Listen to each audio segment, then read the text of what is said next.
Hello guys, welcome to my vlog. आज चाहिँ यहाँ आमा कुखुरा यहाँ हेर्न आएको कुखुराले अन्डा पारेको। ओ माई गड मम्मी, ला कस्तो जाँदो रहेछ अन्डा। ओ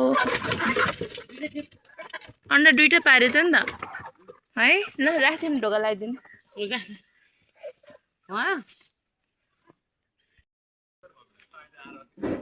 अन्डा हेर्न सक्नुहुन्छ साथीहरू, आज चाहिँ दुईटा अन्डा भेटाएँ। आज चाहिँ हाम्रो भ्लग अब यही हो। अब यहाँ चाहिँ मर्निङको अहिले 10 बजिरहेछ।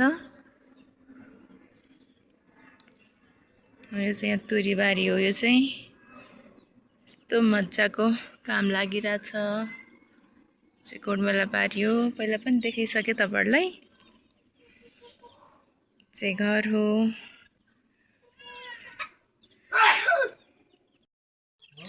अब आज चाहिँ माछा पकाउन लाग्यो बाहिर चुलोमा। आज ग्यास सकेर आज चुलो बाल्नु परेको अवस्था। माछा पकाउँदैछु। माछा कुखुराको अन्डा टिपेर पनि आए। अब खाना पकाउन लाग्यो माछा।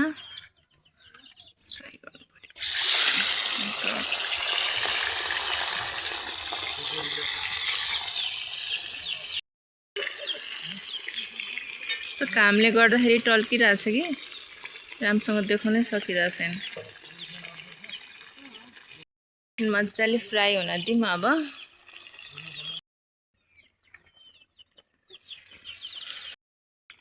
माछा चाहिँ फ्राई भइरहेछ। चुलोमा पकाउनु त रमाइलो लाग्छ, तर कस्तो धुवाले चाहिँ गाह्रो हुने के। यस्तो धुवाले पोल्छ नि आँखामा, बाफे छ्या।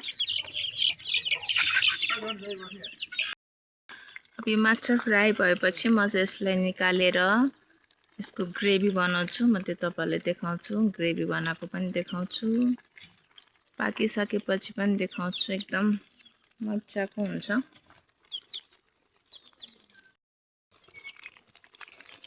माछा चाहिँ फ्राई हुँदैछ।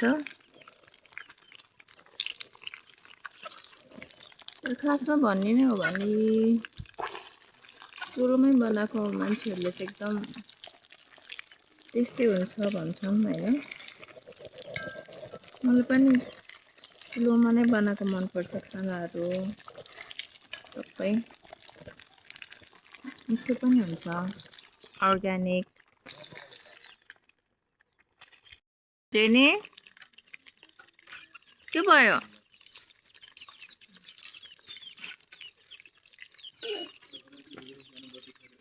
जेनी यहाँ बसिरहेछ।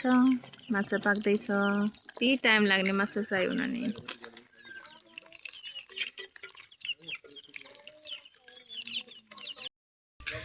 आज त माछा फ्राई गर्दा गर्दा मेरो दिनै जाने भयो जस्तो। बल्ल सक्यो। मेथी हालेँ, अब यो हाल्नु पर्यो।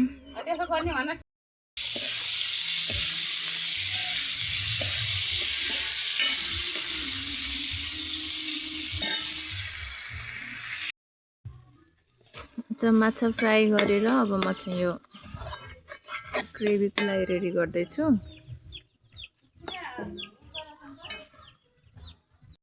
माछा फ्राई गरेर निकालिसकेँ। अब यसलाई चाहिँ म ग्रेभीमा हाल्छु है।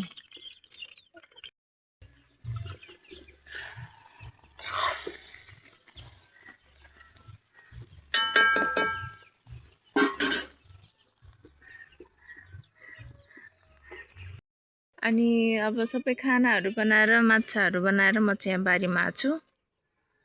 यस्तो बारीमा आएको।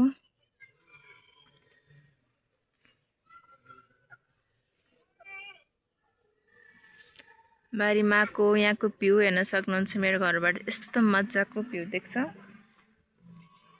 हिमाल सबैतिर। आजको लागि चाहिँ म भ्लग यहीँसम्म नै एन्ड गर्न चाहन्छु। यो सुरी के भयो जहाँ गयो त्यहीँ आउनुपर्छ ल फेरि ल खाना मागेको यसले खाना मागेर